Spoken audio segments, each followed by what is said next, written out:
permohonan kami disertai dengan rasa ucapan syukur atas segala kebaikan-Mu dalam kami, yang sudah memelihara dan melindungi kami, membuat kami hidup dan terpelihara di dalam Engkau Tuhan.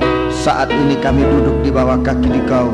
Satu kerinduan kami Tuhan, biarlah Engkau siapkan kami dalam mengikut Engkau sampai pada kesempatan untuk bersama di Kau, menerima Engkau sebagai kepala dalam kehidupan kami Tuhan.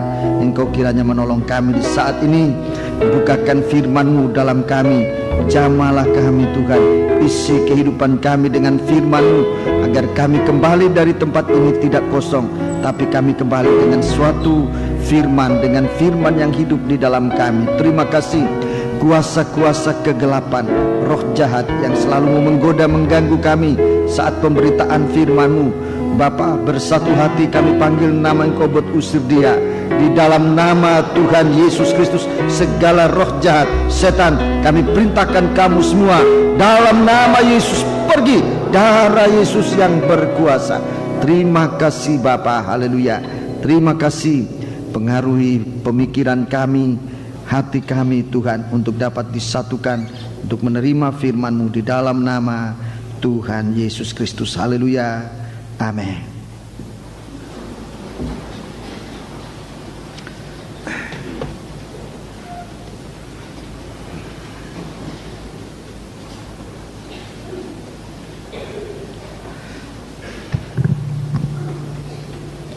Sidang jemaat yang dikasihi Tuhan, saya menyampaikan salam sejahtera dan selamat berbahagia dalam menerima sabda Tuhan dalam nama Tuhan Yesus Kristus.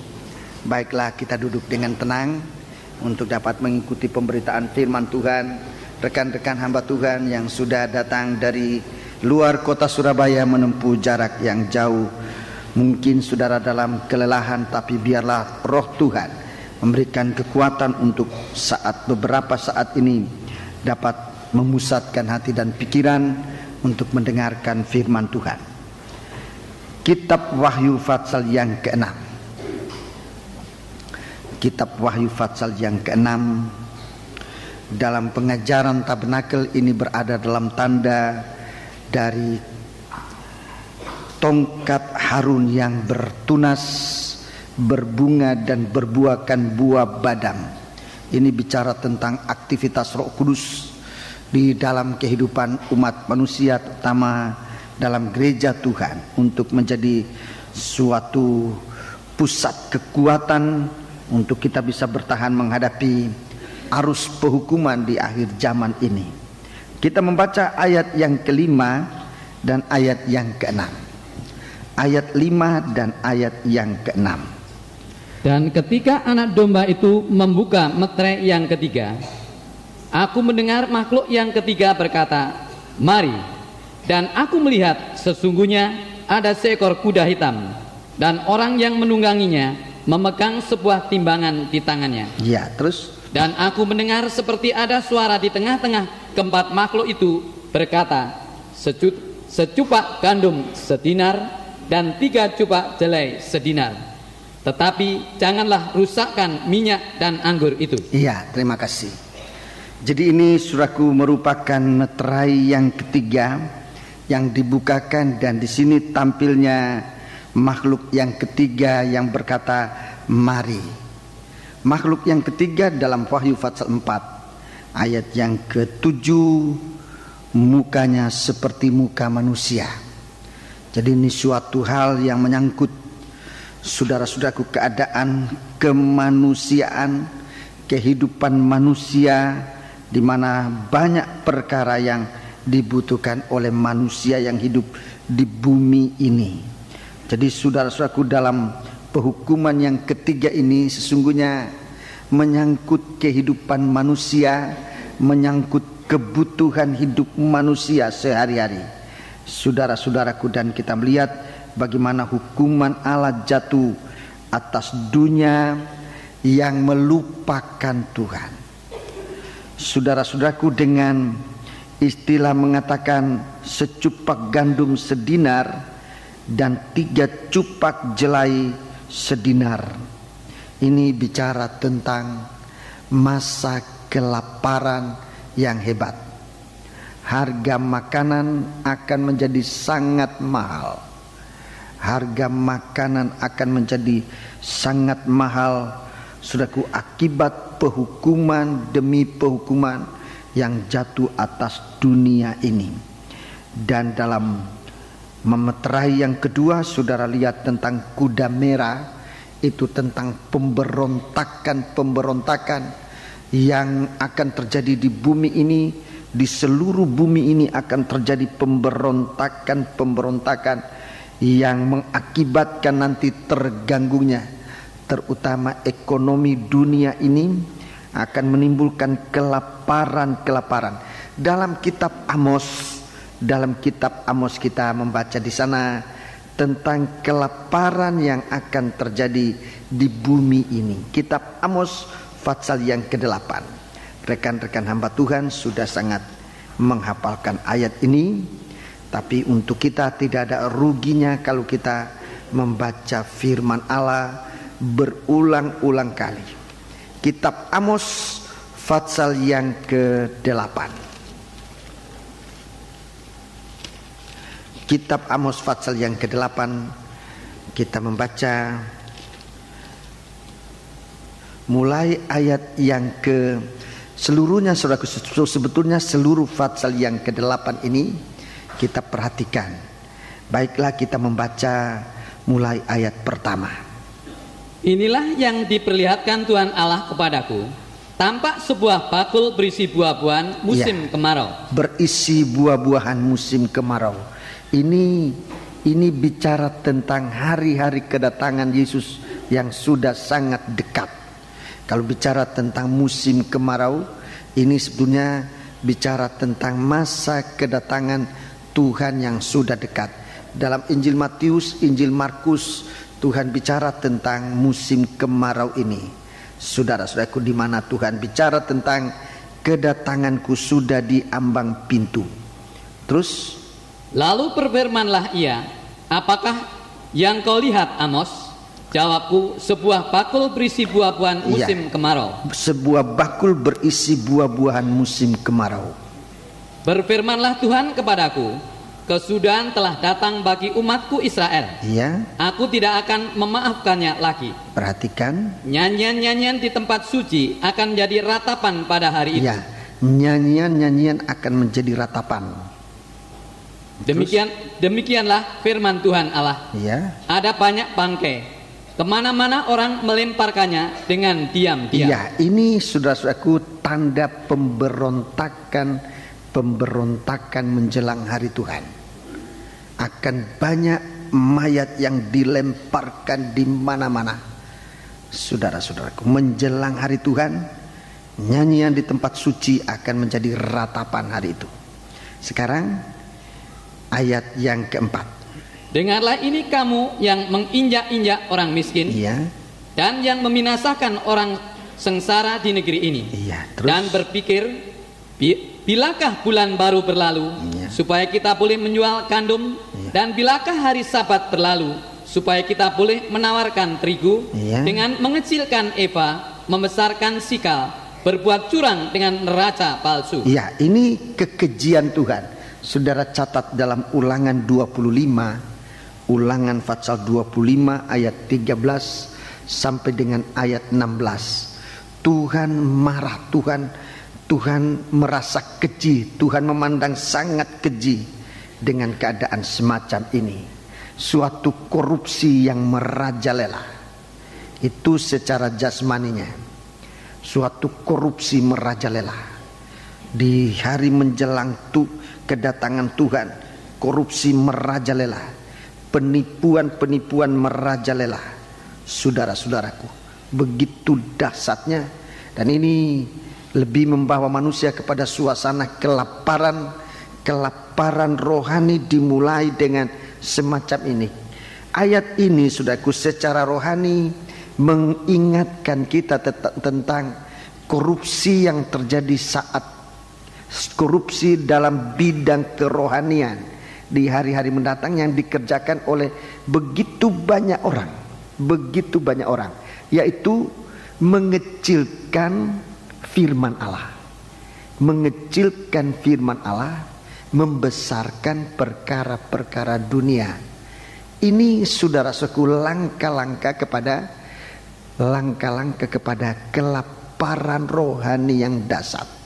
Sikap manusia menjelang hari Tuhan yang memandang betapa kecilnya firman, tidak mementingkan firman. Firman ini nanti akan dianggap begitu diperkecil, ukuran dari firman itu akan dipersempit dengan kesibukan, dengan kebutuhan yang semakin merajalela. Saudaraku, manusia cenderung untuk mencari perkara dunia ini lebih utama dari firman. Jadi di sini dikatakan eva dikecilkan. Eva ini ukuran takaran buat gandum. Sementara sikal ini ukuran mata uang. Mata uangnya dibesarkan, saudara-saudaraku, kemudian evanya dikecilkan. Secara jasmani ini suatu korupsi. Secara jasmani menjual dengan takaran yang tidak betul, tetapi dengan harga yang setinggi-tingginya. Secara jasmani demikian, ini mengarah kepada kelaparan secara jasmani. Tetapi secara rohani, saudaraku, mengecilkan eva itu artinya menganggap enteng firman. Ini arah manusia nanti kepada kelaparan rohani, menganggap enteng firman. Kalau bicara tentang firman, evanya dikecilkan, artinya tempatnya firman itu diciutkan, hati menjadi disempitkan untuk menerima firman. Tapi kalau bicara tentang sikal, tentang uang, waktu dibesarkan, hati dibesarkan, dan apapun yang mau dikerjakan demi mendapat uang itu dikerahkan sedemikian rupa. Ini gejala-gejala manusia mengarah kepada kelaparan rohani. Sebab jika hal itu diteruskan, semakin hari semakin manusia ini tidak memiliki firman. Manusia akan dikuasai oleh sikal, oleh uang. Di situ manusia tidak sadar sampai pada saatnya ia benar-benar tidak berdaya lagi. Dia berada dalam keadaan kelaparan rohani.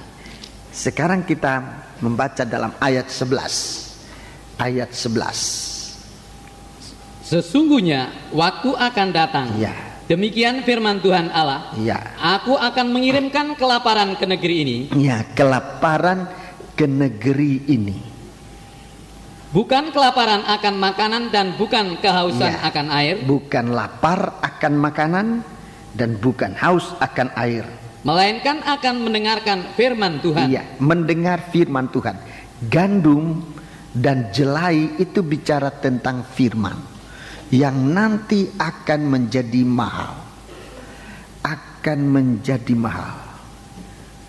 Gandum itu akan menjadi mahal. Nanti tidak ada pembukaan firman Allah. Baca terus.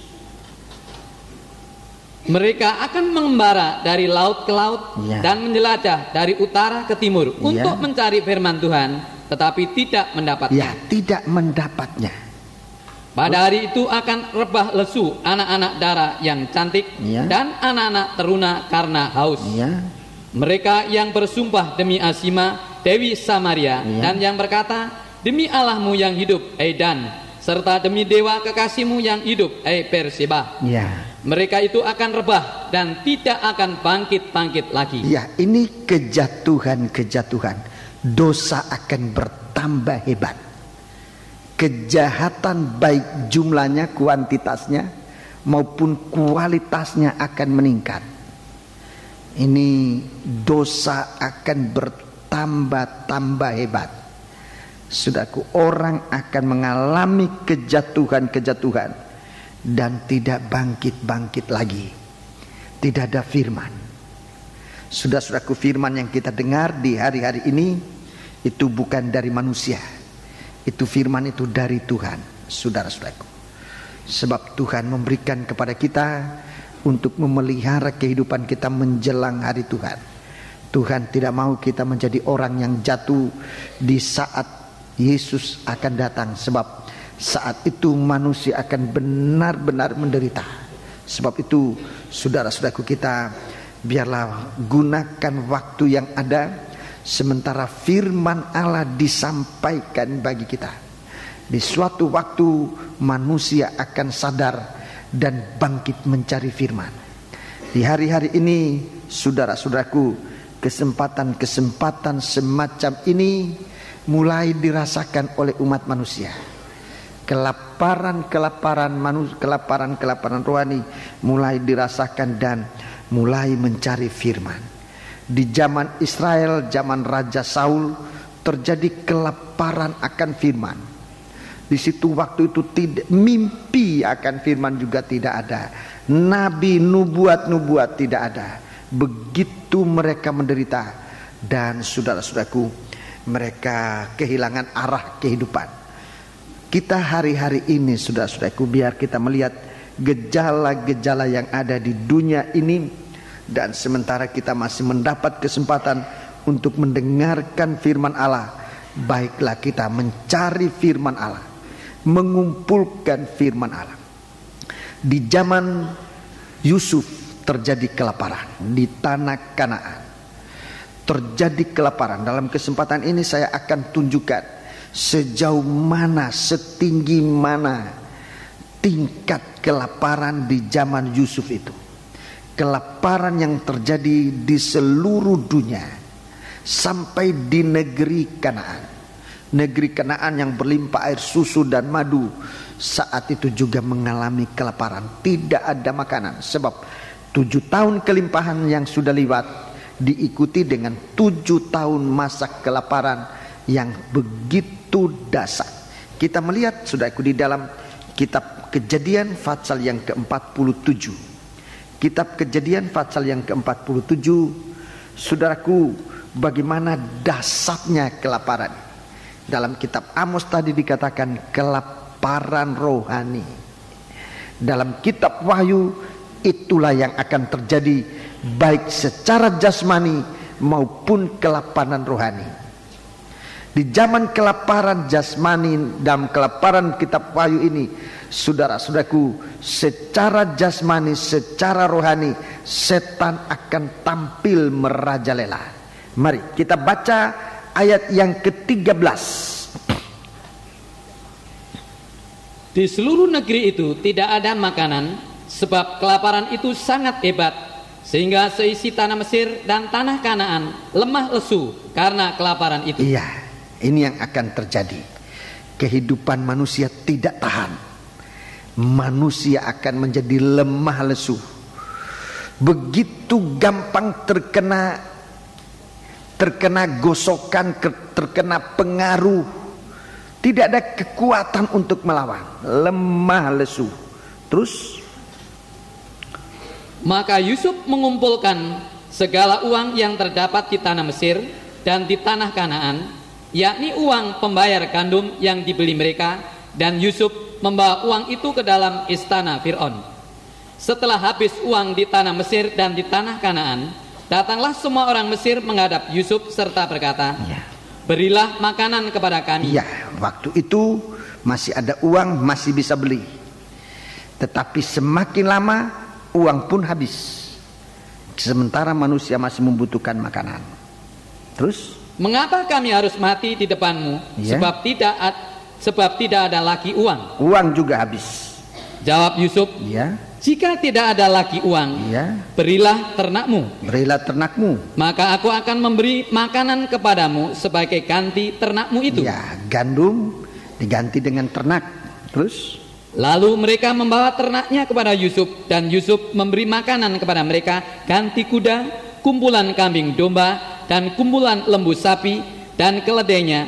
Jadi disediakannya lah bagi mereka makanan ganti segala ternaknya pada tahun itu. Uang sudah habis, sekarang ternak yang dijual untuk ternak yang dipakai untuk membayar gandum itu pun habis. Terus, setelah lewat tahun itu, datanglah mereka kepadanya pada tahun yang kedua serta berkata kepadanya, tidak usah kami sembunyikan kepada tuanku bahwa setelah uang kami habis dan setelah kumpulan ternak kami menjadi milik tuanku, tidaklah ada lagi yang tinggal yang dapat kami serahkan kepada tuanku selain badan kami dan tanah kami. Tinggal badan dan tanah. Terus? Mengapa kami harus mati di depan matamu, baik kami maupun tanah kami? Terus? Belilah kami dan tanah kami. Belilah kami dan tanah kami sebagai ganti makanan. Maka kami dengan tanah kami akan menjadi hamba kepada Fir'aun. Berikanlah benih supaya kami hidup dan jangan mati, dan supaya tanah itu jangan menjadi tandus. Terus? Lalu Yusuf membeli segala tanah orang Mesir untuk Fir'aun, sebab orang Mesir itu masing-masing menjual ladangnya, karena berat kelaparan itu menimpa mereka. Jadi tanah dan manusia menjadi budak. Begitu beratnya kelaparan. Terus? Demikianlah negeri itu menjadi milik Fir'aun. Dan tentang rakyat itu, diperhambakannya lah mereka di daerah Mesir dari ujung yang satu sampai ke ujung yang lain. Jadi manusia menjadi hamba dari Firaun. Manusia menjadi hambanya setan. Begitu dahsyat kelaparan itu. Kemarin ayat 22. Hanya tanah para imam tidak dibelinya. Tanah para imam tidak dibelinya, sebab para imam mendapat tunjangan tetap dari Fir'aun, dan mereka hidup dari tunjangan itu. Itulah sebabnya mereka tidak menjual tanahnya. Jadi imam-imam ini terpelihara. Imam-imam ini adalah orang yang melayani Tuhan. Itu terpelihara. Hanya para imam-imam itu terpelihara. Terus?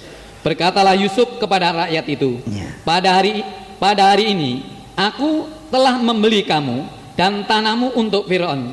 Inilah benih bagimu, supaya kamu dapat menabur di tanah itu.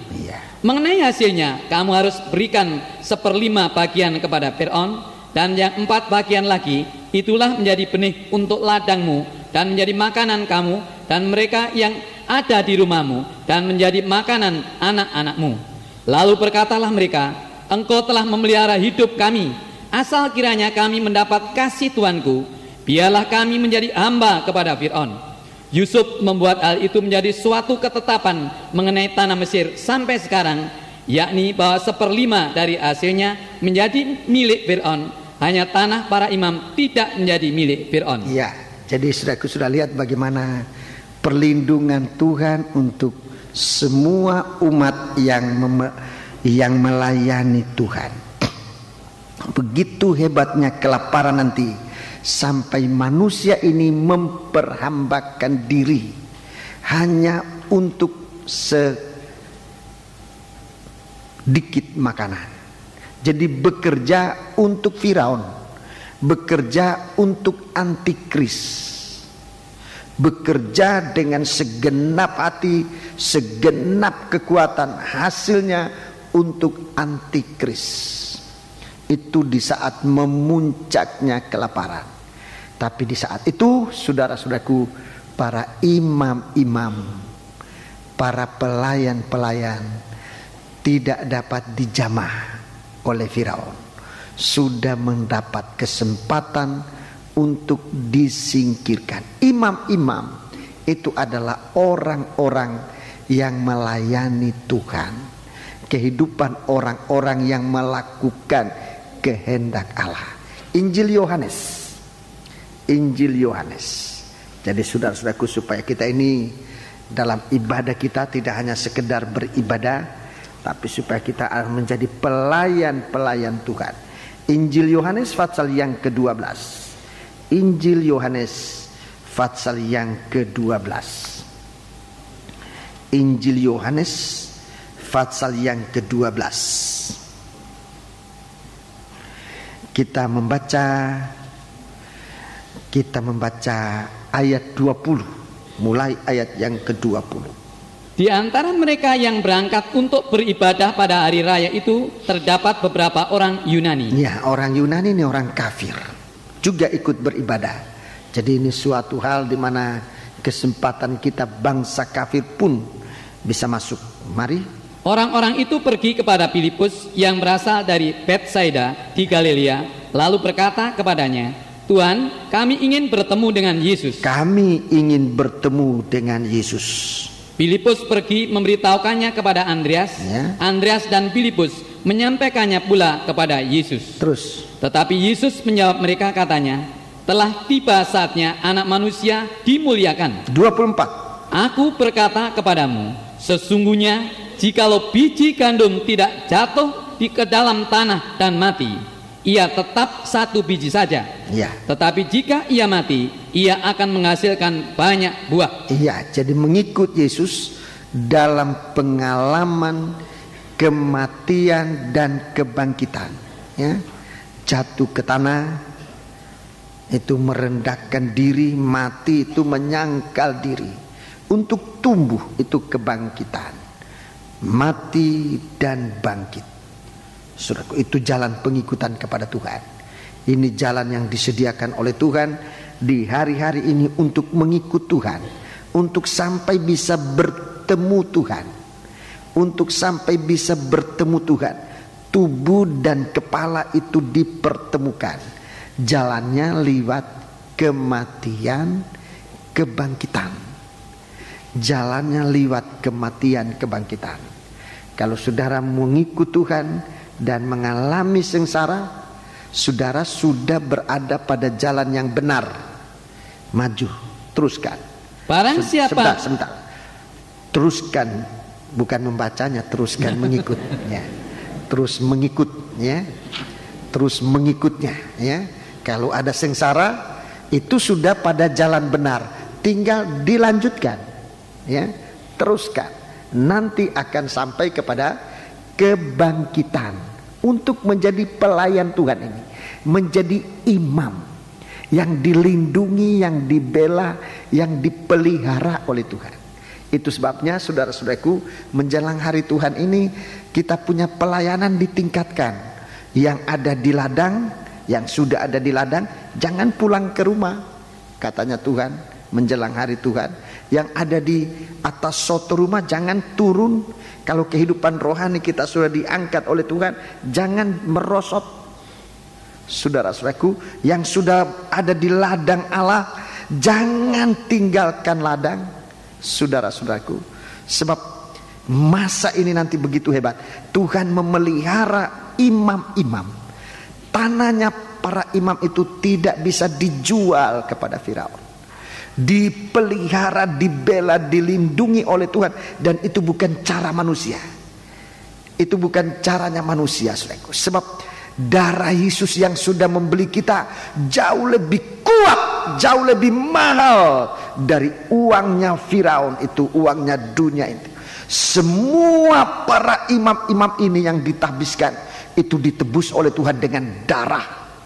Nah, itu membuat setan tidak bisa menjamah kita. Saudara-saudaraku, kelaparan akan begitu hebat. Semua orang nanti akan dalam pengaruh kuasa Firaun. Hartanya, tubuhnya, uangnya, seluruhnya dalam tangan Firaun. Hanya para imam-imam ini bebas. Saudara, kalau kita mendapat kesempatan untuk bisa berbakti dan melayani Tuhan, kita mengarah kepada satu kehidupan yang dibela dan dipelihara oleh Tuhan. Sebab satu harga yang sangat mahal yang Tuhan sudah berikan kepada kita, yaitu setetes darahnya. Sekarang baca terus. Barang siapa mencintai nyawanya, ia akan kehilangan nyawanya. Tetapi barang siapa tidak mencintai nyawanya di dunia ini, ia akan memeliharanya untuk hidup yang kekal. Terus. Barang siapa melayani aku, inilah imam. Barang siapa melayani aku, ia harus mengikut aku, dan kemana aku dan di mana aku berada, di situ pun pelayanku akan berada. Terus. Barang siapa melayani aku, ia akan dihormati Bapa. Puji Tuhan. Jadi inilah saudara-saudaraku kehidupan kita. Satu kehidupan yang melayani Tuhan di tengah-tengah dunia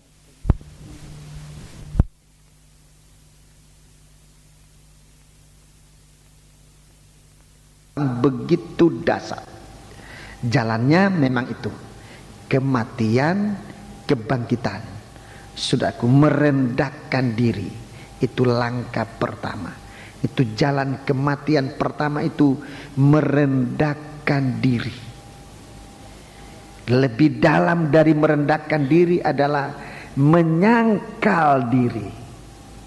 Menyangkal diri. Saudara, kalau ini kita atasi, kematian kita menjadi benar. Kematian yang benar. Merendahkan diri dan menyangkal diri. Itu kematian yang benar. Itu akan segera diikuti dengan kebangkitannya juga benar, di mana setan tidak bisa menjamah kita. Dalam pengalaman merendahkan diri bersama Tuhan dan pengalaman menyangkal diri bersama Tuhan, di sana darah Yesus ditumpahkan untuk menebus kehidupan kita. Itu harga yang diberikan oleh Tuhan kepada kita, sehingga kehidupan ini tidak bisa dijamah oleh setan.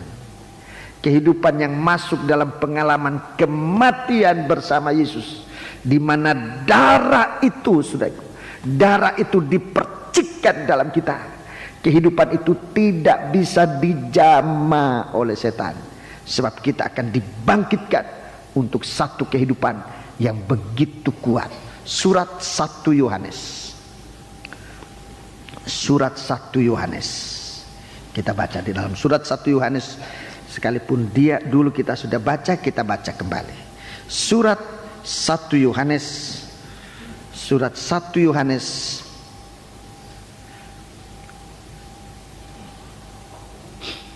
Mari kita membaca dalam surat 1 Yohanes pasal yang ke-5. Surat 1 Yohanes pasal yang ke-5. Surat 1 Yohanes pasal yang ke-5, ayat yang ke-18 dan 19. Kita tahu bahwa setiap orang yang lahir dari Allah tidak berbuat dosa, tetapi dia yang lahir dari Allah melindunginya, dan si jahat tidak dapat menjamahnya. Si jahat tidak dapat menjamahnya. Saudaraku, mati bersama Yesus, bangkit bersama Yesus, itulah suatu kelahiran. Ini kelahiran anak-anak Tuhan. Jadi kita dilahirkan baru, ya. Ini suatu kelahiran, lahir dari Allah, mati bersama Yesus, kita bangkit bersama Yesus. Itu kelahiran baru, itu baptisan air, ya. Itu baptisan air. Mati bersama Yesus, bangkit bersama Yesus, itu berbaptisan air. Itu sama dengan suatu kelahiran baru, dan si jahat tidak dapat menjamahnya. 19. Kita tahu bahwa kita berasal dari Allah, ya, dan seluruh dunia berada di bawah kuasa si jahat. Iya, seluruh dunia berada di bawah kuasa si jahat. Seperti zaman Yusuf itu, seluruh negeri Mesir berada dalam pengaruh Firaun. Tetapi di tengah-tengah itu ada imam yang tidak bisa dijamah oleh Firaun. Di tengah-tengah dunia ini, saudaraku, satu kehidupan yang dilahirkan baru. Dalam baptisan air, saudaraku, kita mati bersama Yesus, kita bangkit bersama Yesus, kita dilahirkan baru untuk kehidupan yang tidak bisa dijamah oleh setan. Saudara-saudaraku, bagi saudara-saudara yang belum mengalami baptisan air, saudaraku, semoga Tuhan masih memberikan kita kesempatan. Kalau ia belum datang di hari-hari ini, nanti pada bulan Juli saudara mendapat kesempatan untuk baptisan air. Silakan menghubungi saudara Esra, tolong berdiri saudara Esra, untuk mendaftarkan diri, dan jika ada formulir silakan dibagikan. Isikan formulir di Jalan Johor, pendaftaran sudah berjalan. Saudara-saudara di Lemaputro yang mau baptisan air, silakan secepatnya nanti pada bulan Juli yang akan datang, tanggalnya akan kita tentukan. baptisan air ini perlu menghadapi masa kelaparan ini. Untuk kita memulaikan bukan hanya ibadah. Baptisan air itu bukan bicara hanya ibadah, hanya kebaktian, tetapi langsung masuk, kita mulai akan dalam suatu kegiatan lebih mendalam dalam kerohanian, menjadi imam-imam yang melayani Tuhan. Banyak pelayanan saya. Ada yang menyanyi, ada yang main musik, ada yang besuk, ada yang berdoa. Tim doa ini kurang, masih harus ditingkatkan. Tim besuk masih kurang, masih banyak pelayanan-pelayanan belum dikerjakan, saudaraku. Tetapi dasarnya ini, bersama Tuhan, mati bersama Tuhan, bangkit bersama Tuhan, kita mendapat kesempatan disiapkan oleh Tuhan. Jangan kita lengah kesempatan untuk melayani Tuhan. Kita masuk dalam pemeliharaan Tuhan, di mana tanah para imam-imam itu tidak boleh dijual kepada Firaun. Sebab Tuhan sudah membeli imam-imam ini dengan darahnya. Murid-murid sekolah, sayang sekali saudara mempermainkan kesempatan. Jangan dipermainkan kesempatan ini. Begitu mahal harganya. Sebab kalau kita lepas, tidak ada harga lagi, tidak ada korban lagi. Hanya satu korban. Waktu Yesus sudah datang ke dalam dunia, hanya satu korban, tidak ada korban lagi. Kalau darah yang dipercikan ini kita permainkan, tidak ada lagi, saudaraku, korban yang kedua, nggak ada lagi. Hanya satu korban saja. Dan dalam Ibrani pasal 10, kalau kita sengaja mempermain-mainkan kemurahan Allah, saudaraku, itu tidak ada pengampunan. Di waktu kita masih dalam kegelapan, Tuhan berikan kasih karunia kepada kita. Pada akhirnya kita liwat dari kasih karunia, masih ada kemurahan. Tetapi sesudah kemurahan, tidak ada lagi korban. Kalau kemurahan kita sudah tidak gunakan, sesudah kemurahan tidak ada lagi korban. Rasul Paulus dalam Ibrani pasal yang ke-10 dia katakan, yang ada hanya kematian yang mengerikan. Saudara-saudaraku. Jadi kita lihat di sini, biar kita mengerti ini. Coba kita lihat ayat 20 dari 1 Yohanes pasal 5. Ayat 20, sebagai imam, saudaraku, supaya kita punya dapat pengertian akan hal ini. Ayat 20. Akan tetapi kita tahu bahwa anak Allah telah datang. Anak Allah telah datang, terus dan telah mengaruniakan pengertian kepada kita. Memberikan kita pengertian. Waktu kita di dalam kegelapan, Tuhan sudah mati ganti kita. Waktu kita masih dalam keadaan berdosa, Tuhan sudah mati ganti kita, untuk menebus kita dengan kasih karunia-Nya, supaya kita menjadi orang yang diselamatkan oleh Tuhan. Supaya Tuhan memberikan kita pengertian. Mengertilah kalau kita ini mendapat kasih karunia. Mengertilah kalau kita ini mendapat kemurahan Tuhan. Terus supaya kita mengenal yang benar. Terus dan kita ada di dalam yang benar. Ada di dalam yang benar, di dalam anaknya Yesus Kristus. Terus Dia adalah Allah yang benar dan hidup yang kekal. Yang kekal. Di dalam surat Roma, dalam surat Roma pasal yang ke-6, Roma pasal yang ke-6, Roma pasal yang ke-6, ayat, kita membaca pasal 5 lebih dahulu.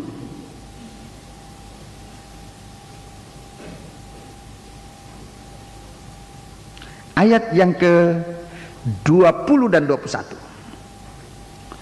Tetapi hukum Taurat ditambahkan supaya pelanggaran menjadi semakin banyak.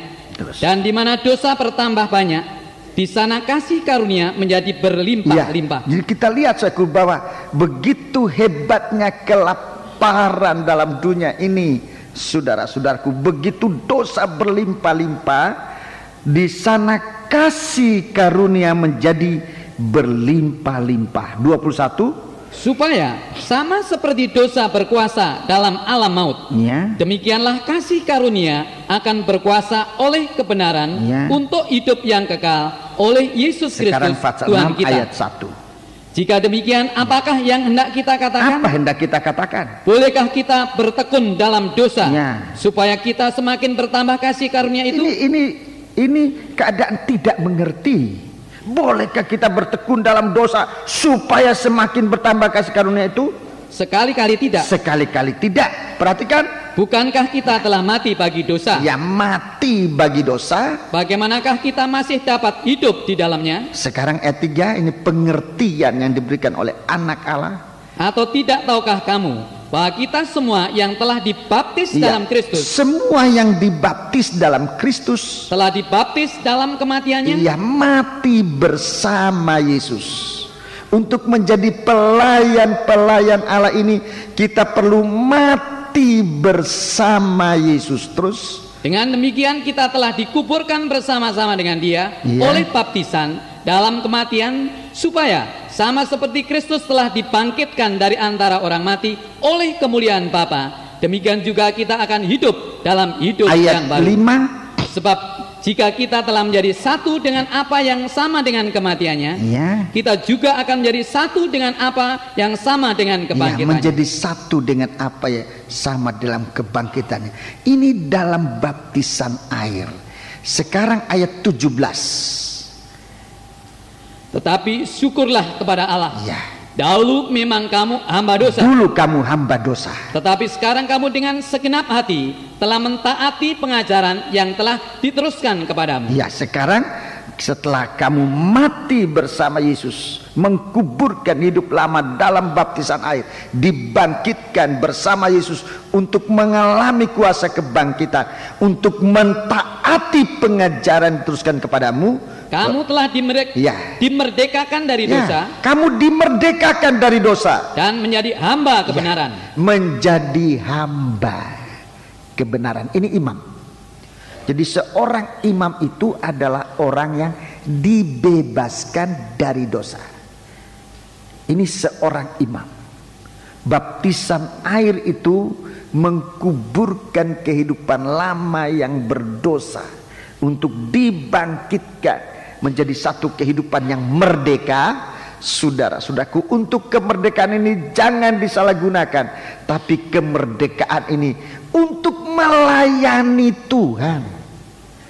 Saudara-saudaraku, jadi kita ditebus untuk melayani Tuhan. Kita dibeli oleh Tuhan dengan darahnya untuk melayani Tuhan, menjadi imam-imam. Anak Allah telah datang memberikan kita pengertian tentang ini, mau memberikan kita pengertian. Dan saudara-saudara, kalau kita sampai bisa percaya, bukan cuma mengerti, ini kemurahan Allah sangat besar. Banyak orang tidak ngerti ini, banyak orang tidak ngerti. Sudah dijelaskan tidak ngerti, sudah dijelaskan tapi tidak mengerti. Sementara kuasa setan ini semakin menjangkau sebanyak-banyaknya manusia dalam pengaruhnya. Manusia sudah dikuasai oleh setan. Hartanya, tubuhnya, tanahnya, seluruhnya sudah dalam pengaruh setan. Manusia tetap tidak sadar. Ini malapetaka yang dasar. Ini malapetaka yang dasar. Tapi kalau kita bisa sadar bahwa kehidupan ini masih ada jalan keluar, saudaraku, yaitu ditebus, dibeli oleh Tuhan dengan darahnya, maka itu suatu kebahagiaan. Anak Allah telah datang mau memberi kita pengertian akan hal ini, memberikan kita pengertian. Sementara dunia ini akan dikuasai dengan begitu dahsyatnya, hebatnya kelaparan, Tuhan menampilkan firman mempelai ini bagi kita sekalian untuk kita mengerti Dia. Jadi di dalam kitab Wahyu ini terjadi kelaparan dahsyat, sebegitu dahsyatnya Sampai manusia ini memperambakan diri untuk dosa tetap tidak sadar. Mempersembahkan tubuhnya untuk dosa, untuk binasa bersama dosa, tetap tidak sadar. Hartanya sudah binasa untuk dosa, tetap tidak sadar. Segala miliknya sudah dikuasai oleh setan, tetap tidak sadar. Begitu dahsyatnya, saudara-saudaraku, malapetaka yang menimpa dunia ini. Sementara kita ini oleh firman Tuhan, saudaraku, anak Allah telah datang. Firman Allah ditampilkan di tengah-tengah kegelapan ini, supaya kita mendapat pengertian untuk hidup di dalam kebenaran. Mendapat pengertian untuk hidup di dalam kebenaran. Saudara-saudaraku, harga yang diberikan oleh Tuhan dalam surat 1 Petrus pasal 1, ini harga yang diberikan oleh Tuhan bagi kehidupan kita. 1 Petrus pasal yang pertama ayat 18 dan 19. Ayat-ayat ini sudah berulang-ulang kita baca, tetapi sangat indah ayat ini, sebab inilah batasan di mana setan tidak bisa menjamah kita. Ayat 18. Sebab kamu tahu bahwa kamu telah ditebus dari cara hidupmu yang sia-sia, cara hidupmu yang sia-sia, yang kamu warisi dari nenek moyangmu itu, bukan dengan barang yang fana, bukan pula dengan perak atau emas, bukan dengan perak atau emas, melainkan dengan darah yang mahal, yaitu darah Kristus, yang sama seperti darah anak domba yang tidak bernoda dan tidak bercacat. Ya, yang tidak bernoda dan yang tidak bercacat. Ini yang menebus kita, saudara-saudara, untuk menjadi seorang imam. Untuk menjadi seorang imam, kita ditebus dengan darah ini.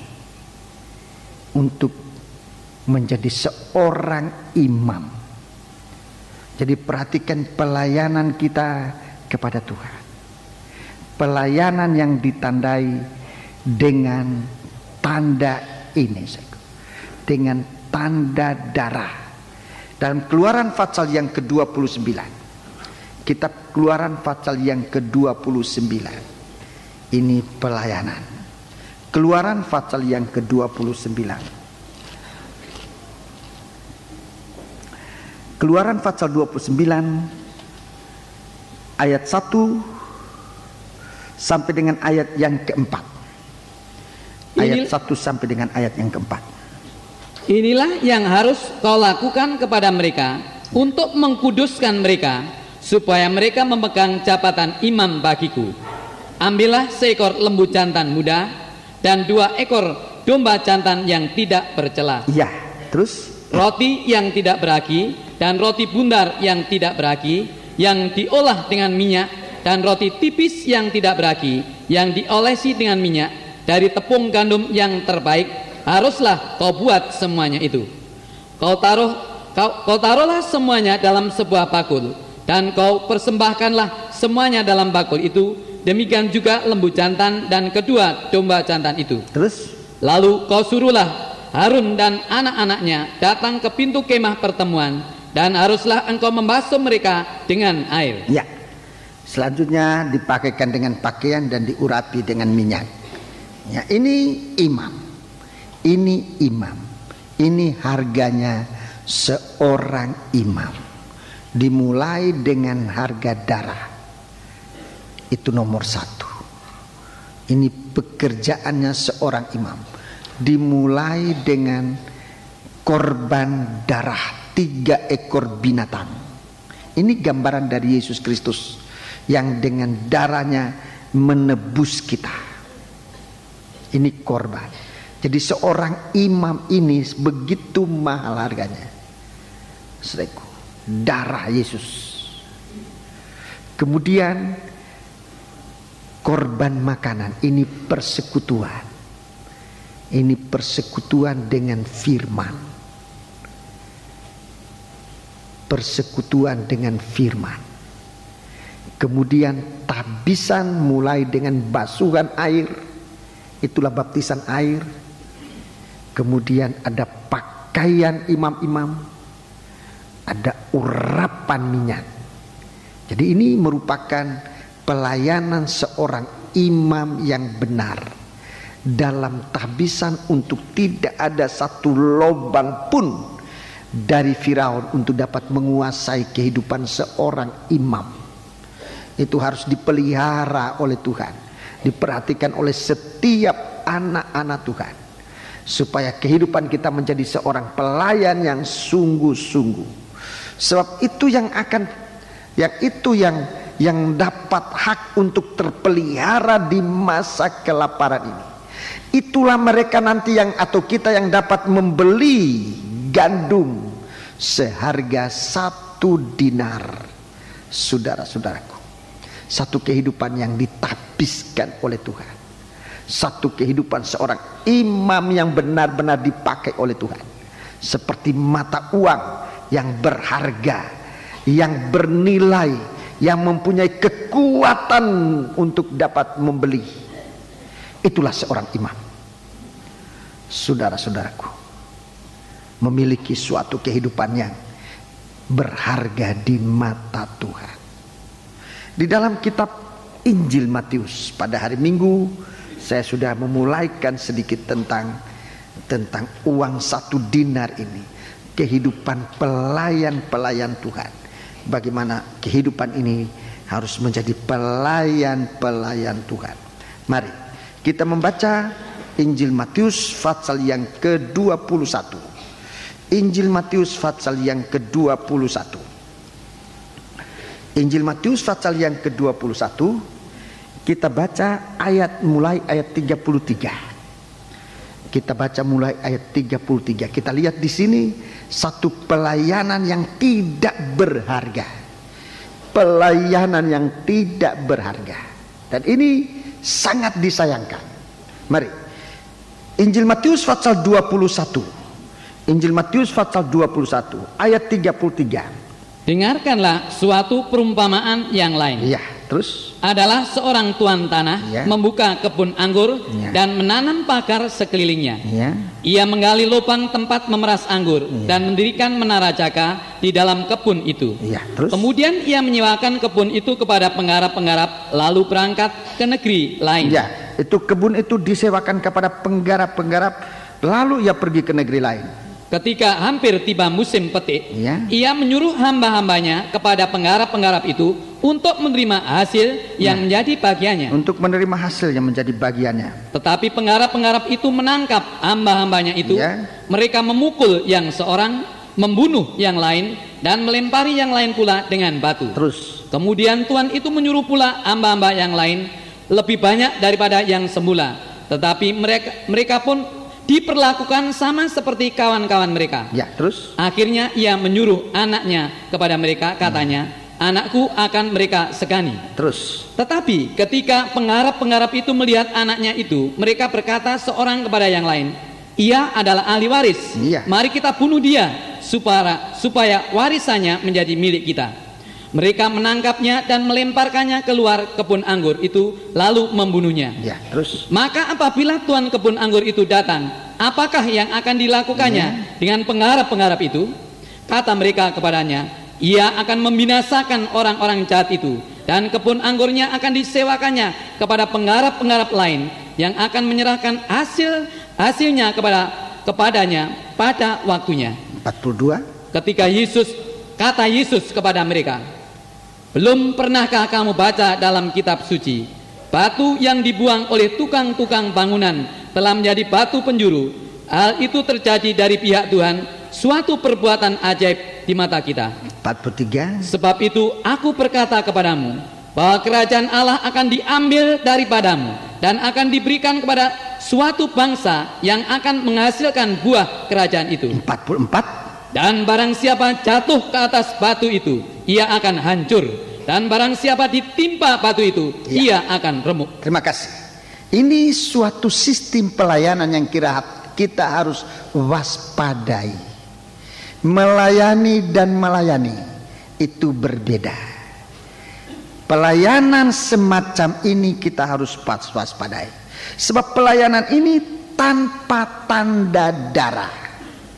Pelayanan yang dimaksudkan dalam cerita perumpamaan ayat 33 ini, pelayanan tanpa tahbisan yang betul. Soal berkat sama. Jadi jangan kita lihat dalam ukuran berkat, kita lihat orang melayan ini dikasih kebebasan menggarap tanah. Ada buahnya, ada hasilnya, boleh dimanfaatkan oleh penggarap-penggarap ini. Semua mereka dengan bebas memetik buah apa garapan ini, hanya di satu waktu harus mempersembahkan miliknya Tuhan. Nah, di sini akan kelihatan pelayan yang benar dan pelayan yang tidak benar di saat mempersembahkan persembahannya. Kain dia bekerja, Habil dia bekerja, masing-masing bekerja. Tapi di saat mempersembahkan hasil pekerjaannya, di sana baru kelihatan yang mana yang diterima oleh Tuhan, mana yang tidak diterima oleh Tuhan. Kain mempersembahkan buah-buah hasil pertaniannya tanpa darah. Persembahannya tidak diterima oleh Tuhan. Habil mempersembahkan hasil pekerjaannya, yaitu binatang-binatang yang tambun, ada tanda darah. Persembahan itu diterima oleh Tuhan.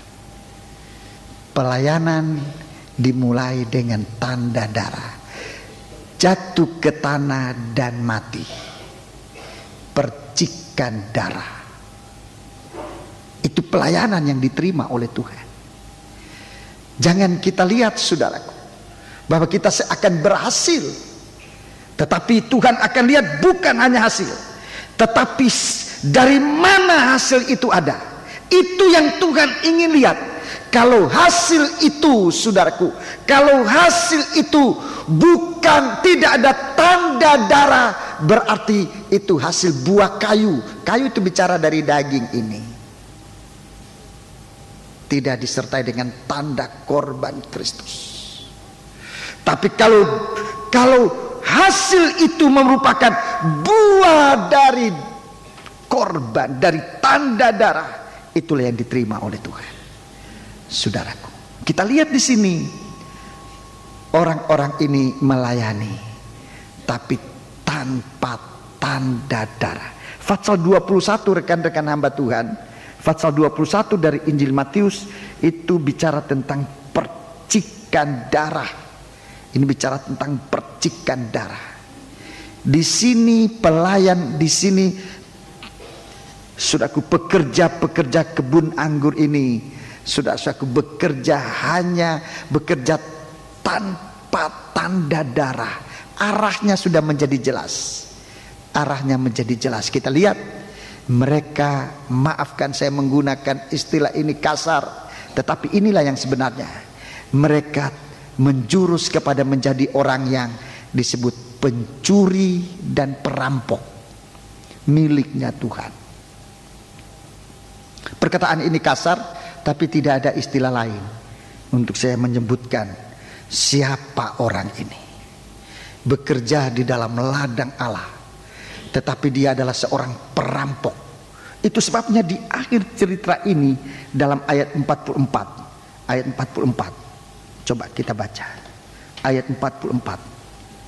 Dan barang siapa jatuh ke atas batu itu. Iya, jatuh ke atas batu. Itu pelayan yang betul. Lebih dahulu jatuh ke atas batu, mati bersama Yesus. Batu sudah disebutkan itu adalah batu penjuru. Siapa mau melayani Tuhan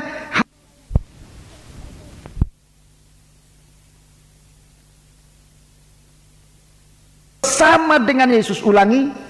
Dan barang siapa jatuh ke atas batu itu, ia akan hancur. Ia akan hancur, mengalami percikan darah. Pelayanan yang benar, pelayanan yang ditandai dengan merendahkan diri dan saudaraku Menyangkal diri. Menyangkal diri ini itu bagaikan jatuh ke atas batu penjuru. Itulah Yesus Kristus ditandai dengan percikan-percikan darah. Kelihatan seorang pelayan yang memulaikan dengan jatuh ke atas batu, ia akan hancur. Tetapi berarti dia ditandai dengan darah.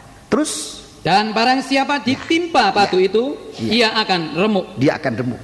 Kalau kita melayani Tuhan, tidak mau jatuh lebih dahulu ke atas batu itu, satu waktu di hari kedatangan Tuhan, saudaraku, batu penjuru ini akan menimpa. Itu artinya menghukum pelayan-pelayan yang bekerja tanpa tanda darah. Itu bukan jatuh di atas batu, tapi batu yang menimpa dia, batu yang menindih dia, batu yang meremukkan dia.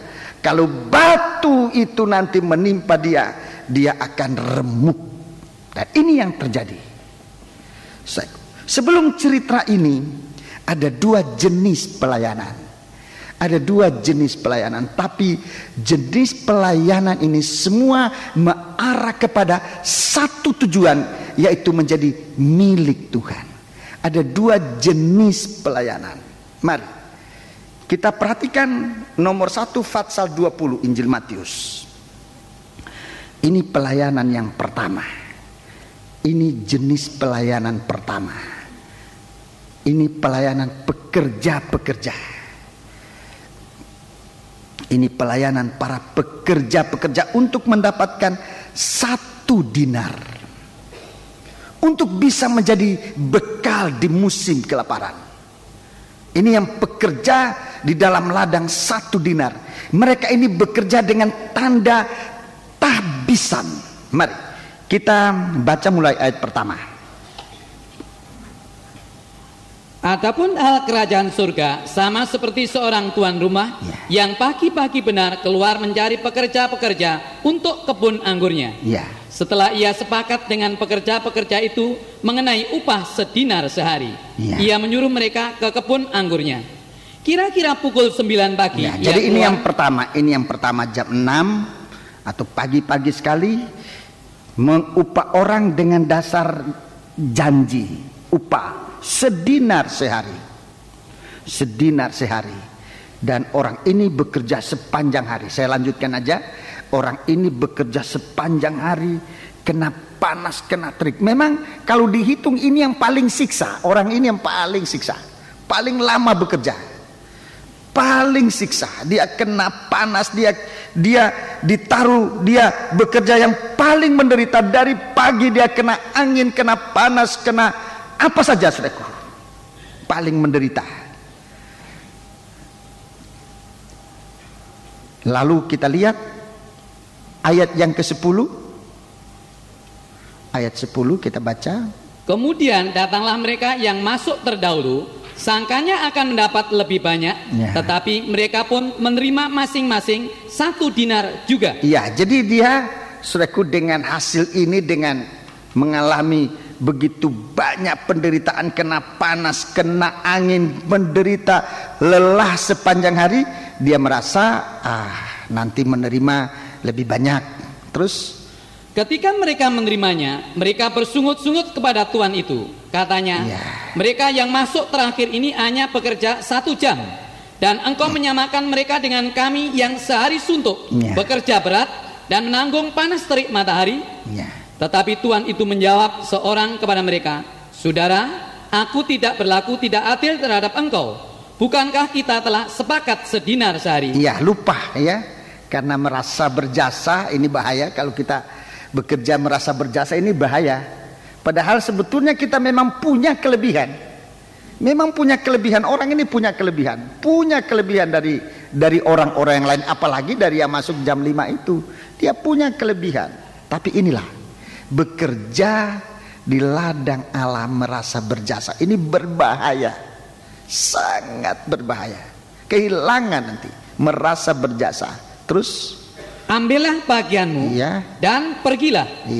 Aku mau memberikan kepada orang yang masuk terakhir ini sama seperti kepadamu. Iya, terus? Tidakkah aku bebas mempergunakan milikku menurut kehendak hatiku? Ya. Atau irikah engkau karena aku murah hati? Iya, terima kasih. Kita lihat orang yang bekerja kelompok pertama ini bekerja dengan dasar janji upah.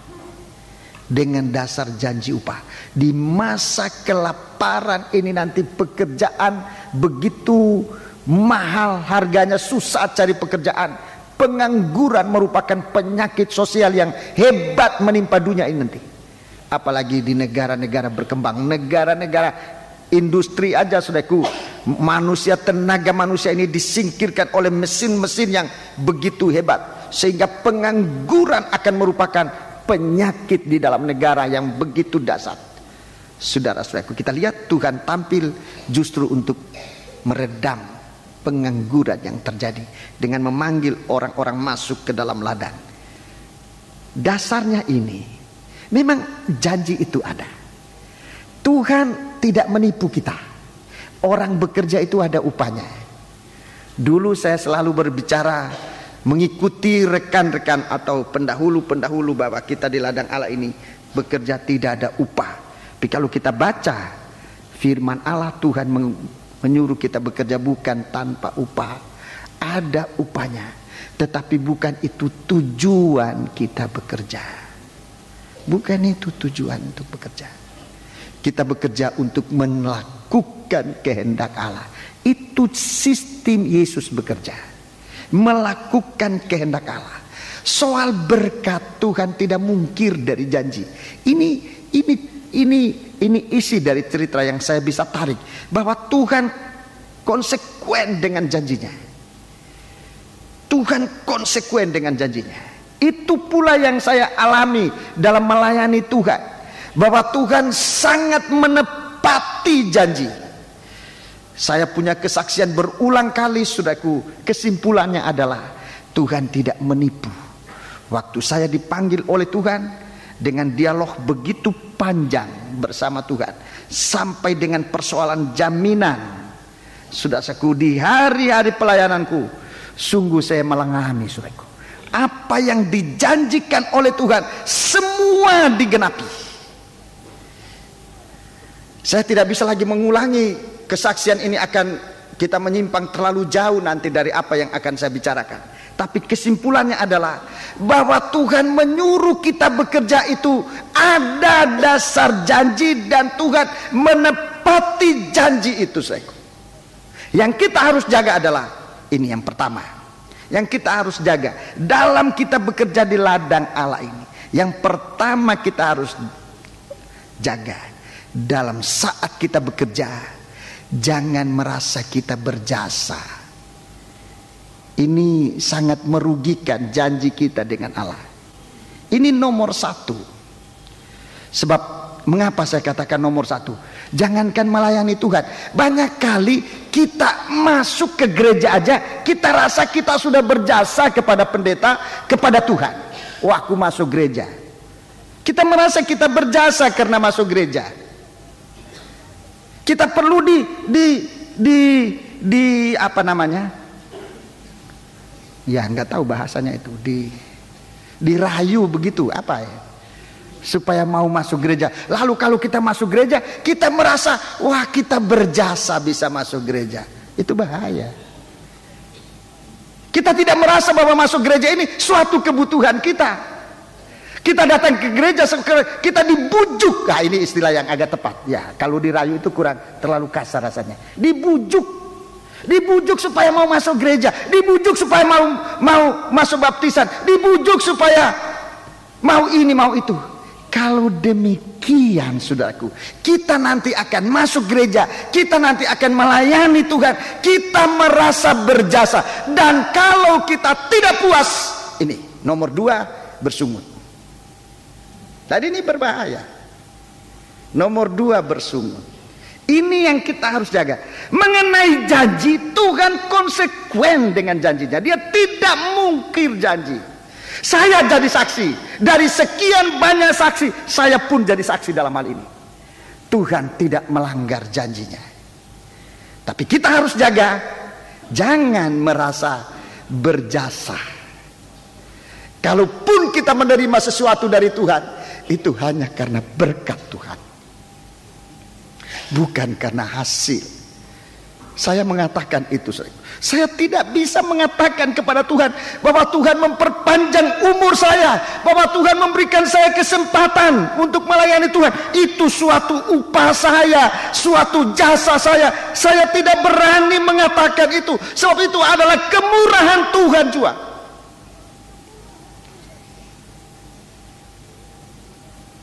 Ini yang dapat mempertahankan kita di masa kelaparan yang akan datang, bahwa kita sempat berada di ladang Allah, bukan karena kita ini baik, bukan karena jasa kita. Jangan bersungut. Ini yang kedua. Yang ketiga ini sudah yang paling tinggi nih. Yang ketiga ini dosa yang membuat manusia jauh dan terhilang. Iri hati, itu 15. Sebab ini sudah Tuhan tekankan. Atau iri hatikah engkau karena aku murah hati, melihat orang lain diberkati? Jaga, jangan iri hati. Ini menyangkut janji Tuhan, kita jaga, saudaraku. Jangan merasa kita berjasa. Nomor 2, jangan bersungut-sungut. Ini berbahaya, menyangkut janji Allah, saudaraku. Ketiga, jangan iri hati. Kalau orang lain diberkati, ingat kita punya berkat ada. Jangan iri dengan berkatnya orang. Kita sudah diberkati oleh Tuhan. Kita menghargai berkat yang Tuhan berikan kepada kita. Saudara-saudaraku, jangan iri hati terhadap berkatnya orang. Ini kelompok pertama. Jadi kita lihat orang yang bekerja dalam kelompok pertama ini pada umumnya gugur. Pada umumnya gugur sebab tidak mempunyai pengertian tentang bagaimana Tuhan peliharakan kita. Anak Allah itu datang untuk memberikan kita pengertian supaya kita hidup di dalam kebenaran. Hidup benar dalam janjinya Allah. Hidup benar dalam janjinya Allah. Saudaraku, hidup benar dalam janjinya Allah. Saya ulangi, tadi saya sudah katakan, hidup benar dalam janjinya Allah. Tidak merasa berjasa, itu benar dalam janji Allah. Tidak bersungut-sungut, itu benar dalam janji Allah. Tidak iri hati, itu yang dikatakan benar di dalam janjinya Allah. Jadi janji Allah ini tetap ada, saudaraku. Saya merasa demikian. Saya berbicara atas dasar pengalaman saya dalam firman, bahwa kita bekerja ini memang ada janji Allah. Tapi biar Tuhan, anak Allah itu datang memberikan kita pengertian untuk hidup dalam kebenaran. Itu yang ditulis dalam 1 Yohanes pasal 5 tadi. Memberikan kita pengertian supaya kita hidup di dalam yang benar. Benar dalam janji Allah. Tidak merasa berjasa, tidak bersungut-sungut, tidak iri hati. Itu benar dalam janji Allah. Kemudian mari kita baca yang ketiga, ayat 3. Ayat yang ketiga. Kira-kira pukul 9 pagi ia keluar pula, dan dilihatnya ada lagi orang-orang lain menganggur di pasar. Iya, terus katanya kepada mereka, pergi jugalah kamu ke kebun anggurku, dan apa yang pantas akan kuberikan kepadamu. Dan mereka pun pergi. Terus kira-kira pukul 12 dan pukul 3 petang ia keluar pula dan melakukan sama seperti tadi. Kira-kira pukul 5 petang ia keluar lagi dan mendapati sampai ayat yang kelima. Sampai ayat yang kelima. Kita pergi sekarang ke Injil Markus. Injil Markus. Injil Markus.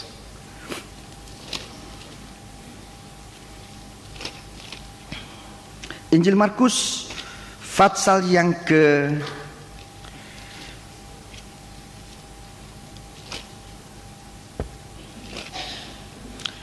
Injil Markus pasal yang ke-15.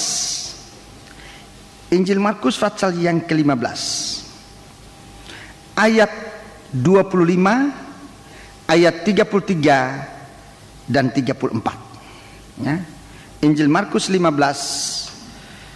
ayat 25, 33 dan 34. Hari jam 9 ketika ia disalibkan. Ya, ini jam 9. Tadi dikatakan kira-kira pukul 9 ia pergi keluar, ya. Pukul 9, ya. Pukul 9. Di sini hari pukul 9 ketika ia disalibkan. Yesus mulai disalibkan pukul 9 pagi. Waktu ia keluar ke ladang mencari pekerja juga pukul 9. Ayat 33. Pada jam 12. Ya, pada jam 12. Dalam ayat tadi pada jam 12, kira-kira jam 12 dan pukul 3 petang ia keluar pula dan melakukan seperti 12 dan pukul 3. Coba ulang ayat 33. Pada jam 12 ya. Kegelapan meliputi seluruh ya. daerah itu dan berlangsung sampai jam 3. Sampai pukul 3 terus. Dan pada jam 3 berserulah Yesus dengan suara nyaring, Eloi, Eloi, lama sabatani, yang berarti Allahku, Allahku, mengapa engkau meninggalkan aku? Ya, di sini kita lihat Tuhan bekerja paling berat di atas kayu salib. Jam 9, jam 12 sampai jam 3. Ini pekerjaan untuk menyelesaikan perintah Allah, yaitu di kayu salib. 3 angka disebutkan. Angka 9, angka 12, angka 3. Jam 9, jam 12, jam 3. Yesus di atas kayu salib, puncaknya pekerjaan penebusan yang Tuhan kerjakan untuk menebus umat manusia, memberikan harga kepada manusia untuk tidak bisa dijamah oleh setan. Saudara-saudara, bagaimana kehidupan ini begitu sangat dipelihara oleh Tuhan. Ini salib Tuhan. Ini dasar untuk bekerja. Di sini tidak bicara soal upah, sama sekali tidak bicara soal upah. Tetapi di dalam kasih Allah ini, di dalam kasih karunia Allah, segala sesuatu ada di dalamnya. Saudara-saudaraku, itu kasih bekerja di dalam ladang Allah ini dengan dasar kasih Allah itu kuat. Ini tanda darah. Bekerja karena kasih Allah itu suatu pekerjaan yang sangat tinggi harganya. Saudaraku, Tuhan sudah memanggil kita sekarang dengan kita bangsa kafir. Saudaraku, mendapat kesempatan masuk di dalam ladang Allah bukan karena janji. Janji itu untuk orang Israel. Kita tidak punya janji apa-apa di ladang anggur. Kita bangsa kafir tidak punya janji apa-apa di ladang anggur. Tetapi kalau kita sekarang berada di dalam ladang anggur, itu lebih daripada janji Allah. Sudah, saudaraku, lebih daripada janji Allah. Sebab apa yang dijanjikan oleh Allah bagi bangsa Israel, bagi kita bangsa kafir yang masuk bekerja lewat salib ini, lewat korban Kristus, juga mendapat bagian dari janji itu, juga mendapat 1 dinar. Sama, saudara-saudara, hanya lewat kita bangsa kafir, jalannya lewat salib. Jalannya lewat salib ini, lewat korban Kristus. Kalau bicara soal janji, kita tidak punya bagian apa-apa dalam janji Allah. Kita menjadi seteru Allah. Surat Roma pasal yang ke-11. Surat Roma pasal yang ke-11. Surat Roma pasal yang ke-11. Ya. Surat Roma pasal 11 ayat 28. Mengenai Injil, mereka adalah seteru Allah oleh karena kamu. Tetapi mengenai pilihan, mereka adalah kekasih Allah oleh karena nenek moyang. Terus? Sebab Allah tidak menyesali kasih karunia dan panggilannya. Terima kasih. Jadi saudara-saudaraku, kalau mengenai janji Allah, saudara-saudara kita ini bukan punya bagian, itu miliknya Israel.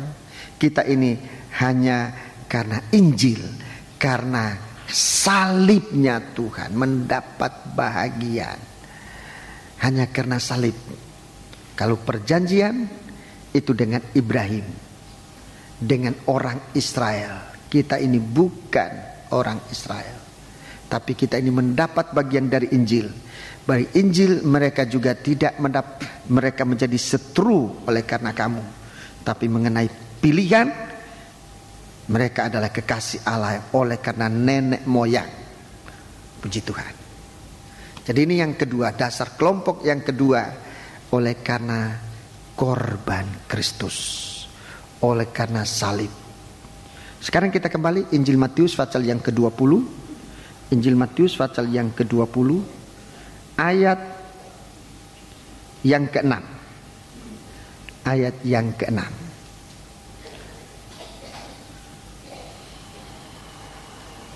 Kira-kira pukul 5 petang, ia keluar lagi dan mendapati orang-orang lain pula.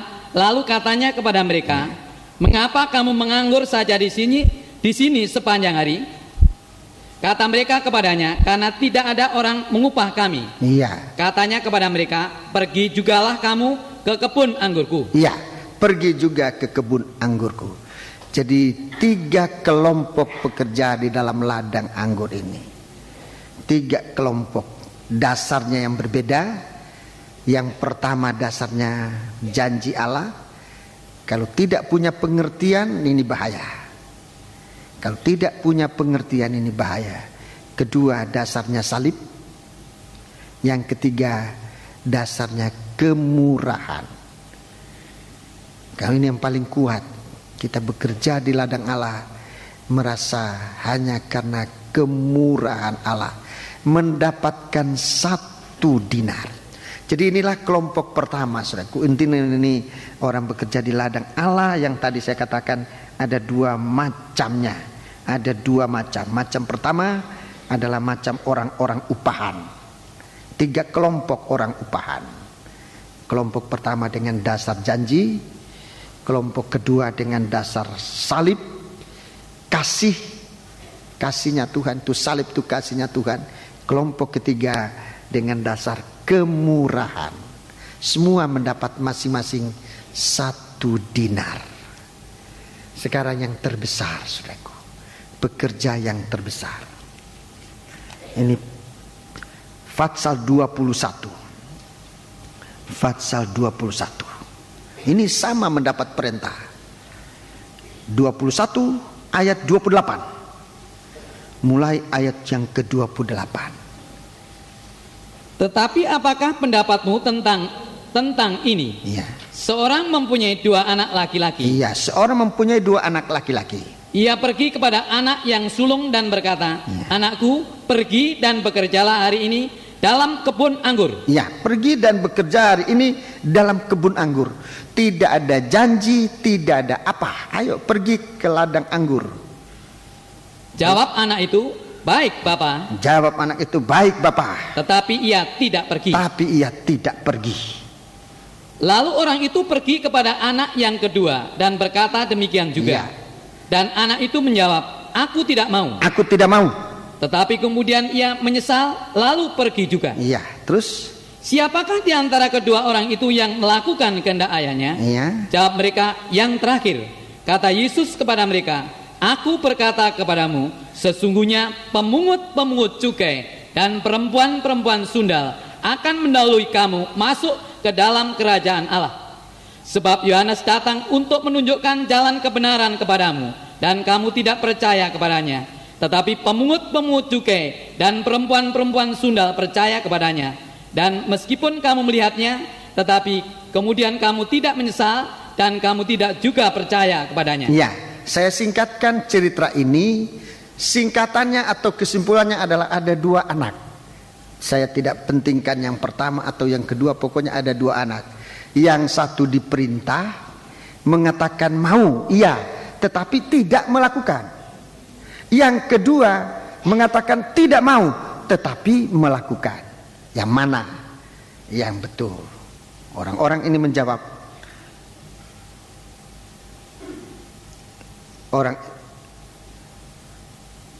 Orang ini menjawab yang terakhir, pokoknya salah satu, yaitu yang melakukan kehendak Bapaknya. Itulah pelayanan. Mari kita lihat. jenis ini jenis yang dinantikan oleh Tuhan. Kita para hamba Tuhan, dan terutama kita para hamba Tuhan, untuk semoga kita sampai pada pengertian ini, melayani Tuhan, melayani ladang Allah. Sudah kita diperhadapkan dengan kebun anggur, kebun Bapa, ladang anggur dari Bapa. Kita anaknya. Bagaimana pelayanan kita ini? Sepertikah pelayanan dari para buruh, para pekerja dalam ayat Fatsal 20 itu, atau sekarang kita bekerja sebagai seorang anak dari Bapa? Jadi kita bekerja di ladang itu bukan sebagai pekerja, tetapi sebagai pemilik.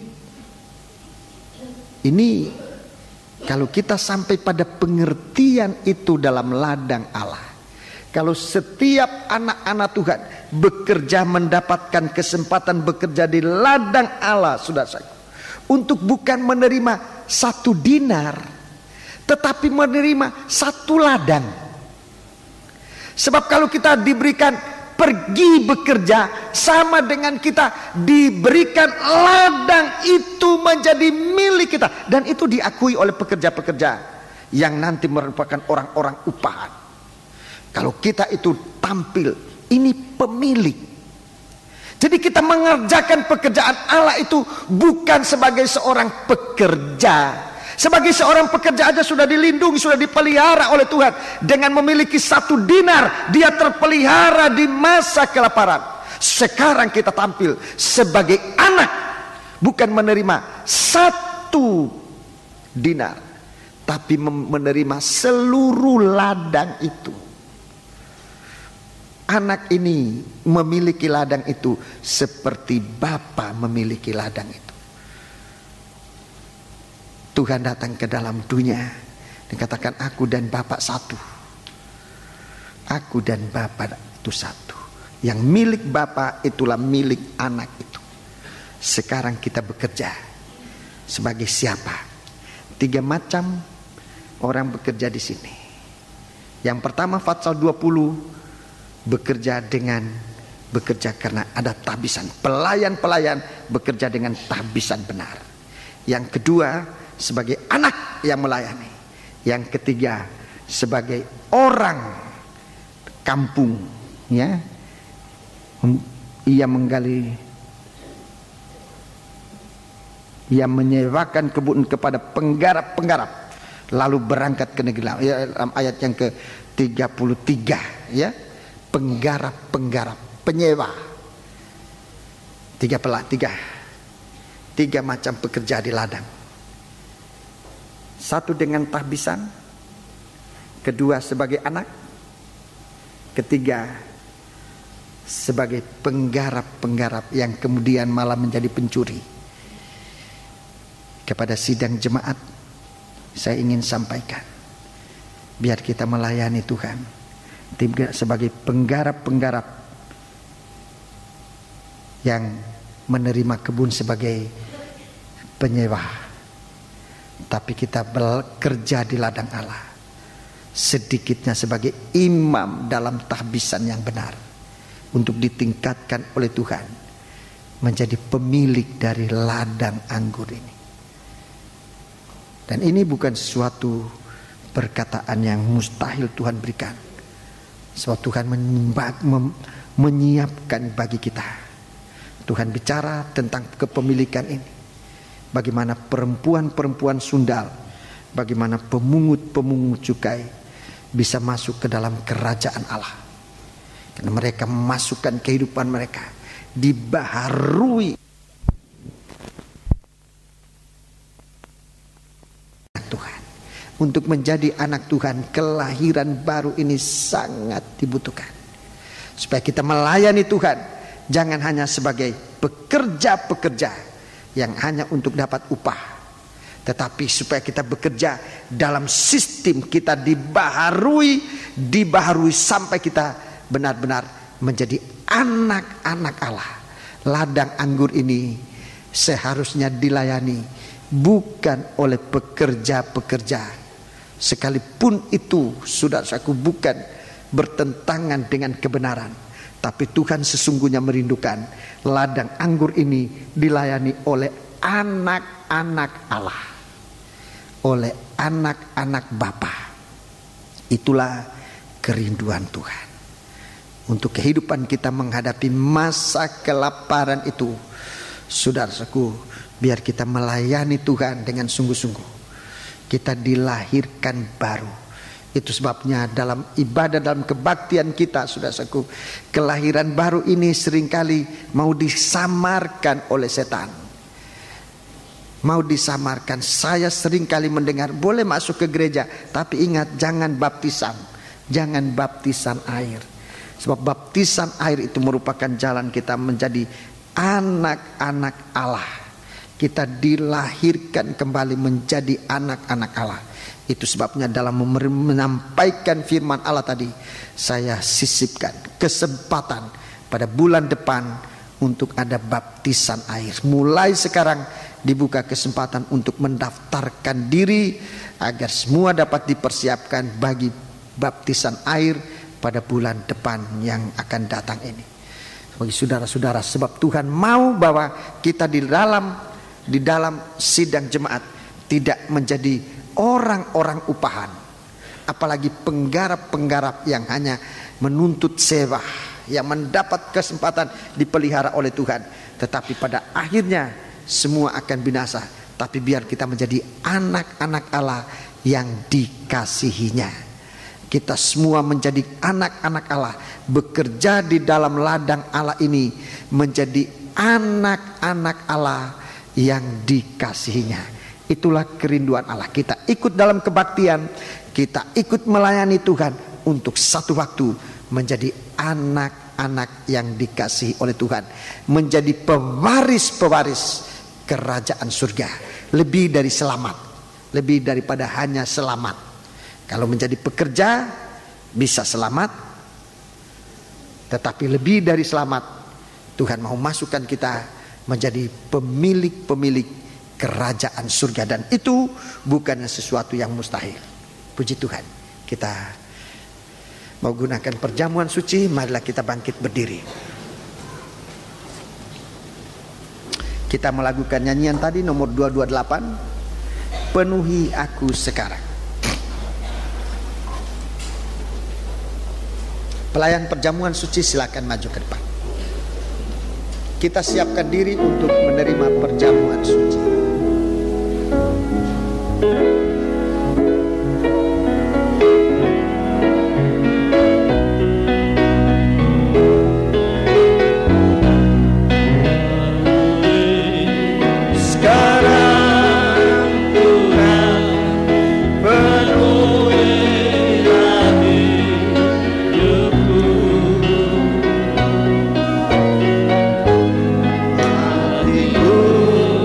Bagai tanah gersang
penuhi sekarang Tuhan.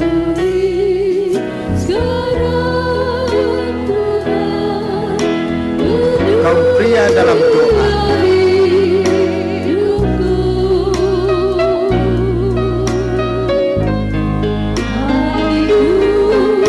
terlebih kalau saudara merasa kekeringan karena berbagai-bagai percobaan dan penderitaan.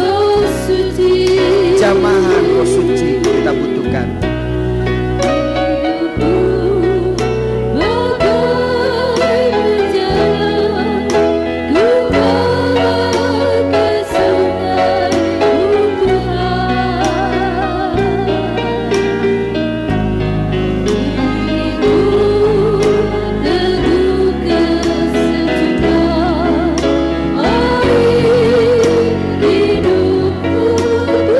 Tangan kita dua ke atas, semua menyanyi kor.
Tangan.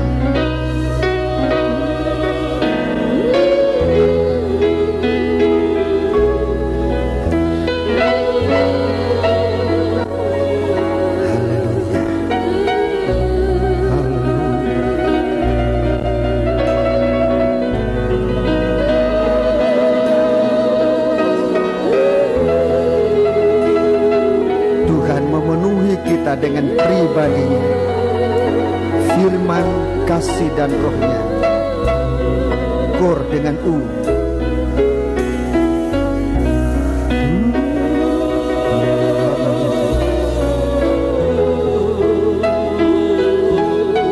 Lebih dari kita menerima upah sedinar, yaitu kita diselamatkan di masa kelaparan.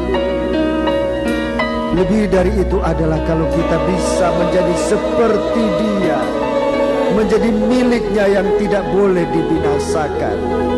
Anggur dan minyak jangan dibinasakan. Kalau saudara ingin menyembah Allah, angkat tanganmu dua, sembah Dia.